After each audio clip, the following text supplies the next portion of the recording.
Hello everyone. As you know that we have started our chapter number 7. Let's start the chapter. So हमने करना start यहाँ से by the 1830s.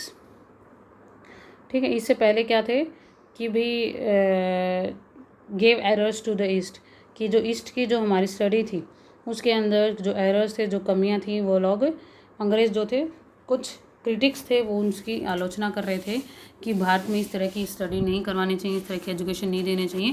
कौन सी education? उनके धार्मिक ग्रंथों की या संस्कृत की इस तरह की नॉलेज उन्हें नहीं देनी चाहिए, बल्कि उनको एक ऐसी नॉलेज देनी चाहिए जो डे टू डे लाइफ से मैच करे, उनकी डेली नीड्स को कंप्लीट करे.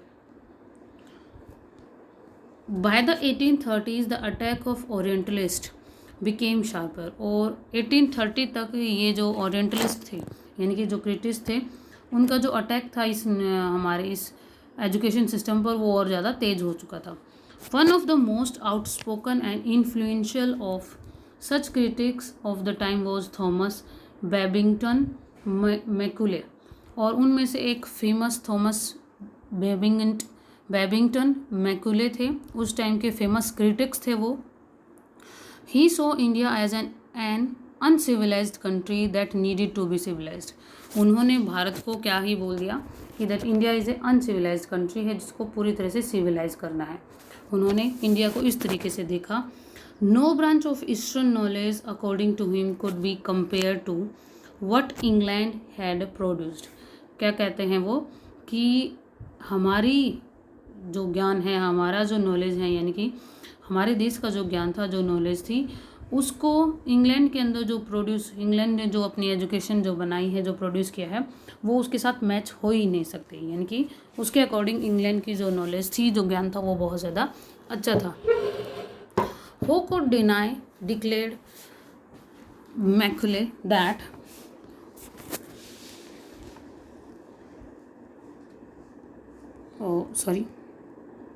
that a single shelf of a good European library was worth the whole native literature of India and Arabia.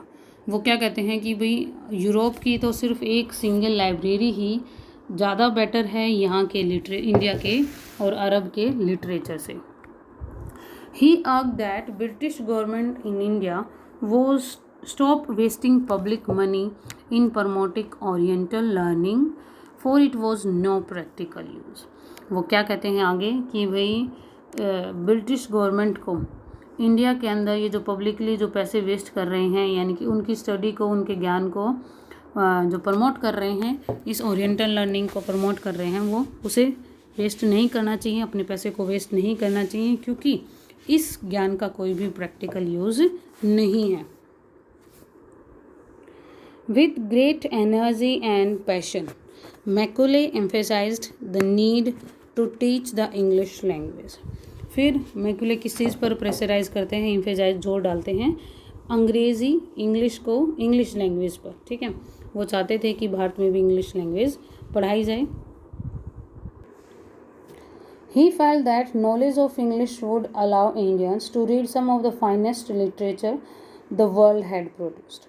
उनका मानना था कि भाई अगर भारतीयों को अंग्रेज़ी पढ़नी आ जाएगी, इंग्लिश पढ़नी आ जाएगी, तो इस वर्ल्ड के अंदर जो इतने अच्छा अच्छा लिटरेचर है वो उसको पढ़ पाएंगे. यानी कि वो उनके अकॉर्डिंग भारत का जो लिटरेचर था वो बाकी कंट्रीज से कहीं ज़्यादा बेकार था. It would make them aware of the developments of in western science and philosophy. इसके बाद ही after the knowledge of English they will get to know the developments जो वेस्टर्न साइंस और फिलोसफी के अंदर, यानी कि साहित्य के अंदर जो डेवलपमेंट्स हुए हैं वेस्ट में, वो उनको पता लग सकेंगे. Teaching of if English could thus be a way of civilising people, changing their taste, values and culture. भाई सिर्फ इंग्लिश को टीच करके ही वो वे ऑफ सिविलाइजिंग पीपल, यानी कि वो लोगों को सिविलाइज कर सकते हैं, उनके टेस्ट को चेंज कर सकते हैं, उनके वैल्यू और कल्चर को चेंज कर सकते हैं. तो मीन्स अगर वो भारत के लोगों को सिविलाइज करना चाहते हैं तो उनके अकॉर्डिंग, मैकुले के अकॉर्डिंग ज़रूरी था कि उनको इंग्लिश टीच कराया जाए. Following Macaulay's minute the English education act of 1835 was introduce. और इस तरीके से मैकुले के सिद्धांत को जो उसने वो बार बार जो प्रेशर डाल रहा था, जो वो अपने पॉइंट्स रख रहा था, उनको मान लिया जाता है और 1835 के अंदर इंग्लिश एजुकेशन एक्ट लागू किया जाता है। The decision was to make English the medium of instructions for higher education. और क्या डिसीजन लिया जाता है कि भाई इंग्लिश को एक मीडियम ऑफ इंस्ट्रक्शन रखा जाएगा हायर एजुकेशन के अंदर। And to stop the promotion of oriental institutions like the Calcutta Madrasa and Banaras Sanskrit college. और साथ में ये किया गया कि जैसे कलकत्ता के अंदर जो मदरसा बनाया गया था और जो बनारस संस्कृत कॉलेज बनाया गया था, इनके प्रमोशन को यानी कि इनको और ज़्यादा बढ़ावा नहीं दिया जाएगा, इस तरह के कॉलेजेस को। These institutions were seen as temples of darkness that were falling of themselves into decay। इस तरह के इंस्टीट्यूशन को अब किस तरीके से देखा गया कि these are temples of darkness, ये अंधेरे के मंदिर हैं जो कि अपने आप को ही एक किसी कुएं में धकेल रहे हैं। ठीक है, यानी कि यहाँ पर किसी तरह की कोई नॉलेज, कोई ज्ञान नहीं मिल सकता लोगों को। English text books now begin to be produced for school. अब स्कूलों के लिए भी अंग्रेज़ी की बुकें लागू की जाने लगी। ठीक है, यानी कि स्कूल में भी अब इंग्लिश मीडियम स्टार्ट करवा दिया गया। एजुकेशन फॉर कॉमर्स, उसके बाद आया एजुकेशन फॉर कॉमर्स, यानी कि कॉमर्स से होता है यानी कि व्यापार के लिए education. In 1854 the court of directors of the east India company in London sent an educational dispatch to the Governor General in India। 1854 में क्या होता है, जो कोर्ट ऑफ डायरेक्टर था ईस्ट इंडिया कंपनी के लंदन में, उन्होंने एक एजुकेशनल डिस्पैच, भारत का जो गवर्नर जनरल था उसको एक एजुकेशनल डिस्पैच किया। ठीक है, यानी कि एक कोई लेटर वगैरह भेजा, इशूड बाय चार्ल्स वुड, जो कि चार्ल्स वुड के द्वारा इशू किया गया था, जारी किया गया था। The president of the board of control of the company, और चार्ल्स वुड उस टाइम पर कौन थे, president of the board of control, उस कंपनी के बोर्ड ऑफ कंट्रोल के प्रेसिडेंट थे। It has come to be known as Wood's dispatch, और इसको किस नाम से ना जाना गया, वुड्स डिस्पैच नाम से जाना गया। Outlining the education policy that was to be followed in India, और उसके अंदर क्या थी, एजुकेशन पॉलिसी थी जो कि भारत में अब लागू की जानी थी। It emphasized once again the practical benefits of a system of European learning as opposed to Oriental knowledge। इसमें किस चीज़ पर जोर डाला गया था, प्रैक्टिकल नॉलेज पर। ठीक है, यानी कि यूरोपियन लर्निंग पर जोर डाला गया था जो कि प्रैक्टिकल बेस थी, ना कि ओरिएंटल नॉलेज पर। ठीक है, one of the practical uses the dispatch pointed to was economic, और इसका एक मेन पॉइंट जो था वो क्या था, इकोनॉमी के लिए था, यानी कि व्यापार के लिए था। European learning it said would enable Indians to recognise the advantages that flow from the expansion of trade and commerce and make them see the importance of developing in the resource of the country. क्या कहते हैं कि भाई European learning it said would enable Indians to recognise the advantages, कि अगर वो European language यानी कि यूरोपियन स्टडी को अपनाते हैं तो उनसे उनको क्या फ़ायदा होगा, जो इंडियंस जो है ना, भारतीयों को अपने आप महसूस करेंगे एडवांटेजेस, यानी कि उनको कितना फ़ायदा हो रहा है इन द एक्सपेंशन, अपने व्यापार को बढ़ाने के लिए उन्हें इस चीज़ में बहुत ज़्यादा फ़ायदा मिलेगा। And make them see the importance of developing, और इसके साथ साथ ही वो अपनी कंट्री के लिए कुछ रिसोर्स डेवलप कर पाएंगे, उनकी इम्पोर्टेंस उन्हें पता चलेगी, यानी कि भारत का भी विकास होगा।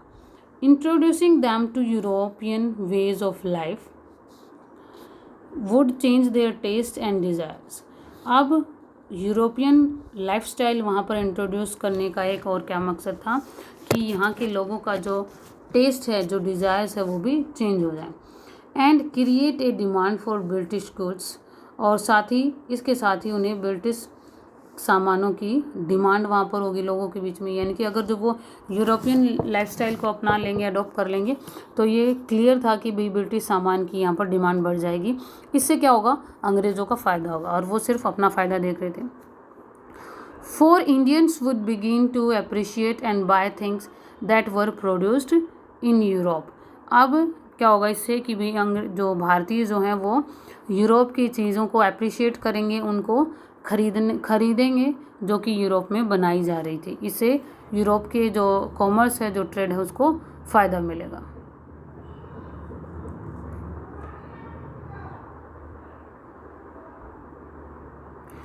Wood's dispatch also argued that European learning would improve the moral characters of Indians। इसके साथ साथ जो वुड का जो डिस्पैच था, यानी कि जो वुड्स का जो उसने एजुकेशन पॉलिसी जो बनाई थी, उसमें ये भी आर्ग्यू किया गया था कि भाई यूरोपियन जो है ना, लर्निंग से भारत के लोगों का मोरल कैरेक्टर्स भी इम्प्रूव होगा। It would make them truthful and honest. इसके बाद ही वो लोग ज़्यादा सच्चे और ज़्यादा हॉनेस्ट बन पाएंगे। And thus supply the company with civil servants who could be trusted and depended upon, क्या कहते हैं, और इसी तरीके से फिर उन्हें क्या है भाई, सिविल सर्वेंट्स मिल जाएंगे, यानी कि कंपनी को, यानी कि अंग्रेज़ों को सिविल सर्वेंट्स मिल जाएंगे जिनके ऊपर अंग्रेज़ पूरी तरीके से ट्रस्ट कर सकते हैं, डिपेंड रह सकते थे। The literature of the east was not only full of grave errors. दो ईस्ट का जो लिटरेचर था, वो कहते हैं कि वो उसके अंदर बहुत बड़ी बड़ी गलतियाँ थी, एरर्स थे। It could also not instil in people a sense of duty and A commitment of work. क्या कहता है कि भाई जो ईस्ट का जो लिटरेचर था ना, वो लोगों के अंदर सेंस ऑफ ड्यूटी नहीं डाल सकता था, यानी कि वो अपने कर्तव्यनिष्ठ नहीं हो सकते थे, एंड ना ही वो कमिटमेंट हो सकते थे अपने काम के लिए। Nor could it develop the skills required for administration, और ना ही उनके अंदर एडमिनिस्ट्रेशन को चलाने की कोई स्किल डेवलप हो सकती थी। Following the 1854 dispatch the several measures were introduced by the British. अब 1854 की जो ये पॉलिसी आई थी, उसके बाद ब्रिटिश के बहुत सारे रूल्स यहाँ पर इंट्रोड्यूस किए गए। Education departments of the governments were set up. Education department, government के कुछ एजुकेशन डिपार्टमेंट बनाए गए। To extend control over the matters regarding education, जो कि क्या करेंगे भाई, एजुकेशन से रिलेटेड मैटर के ऊपर कंट्रोल करेंगे, उनकी देखरेख करेंगे।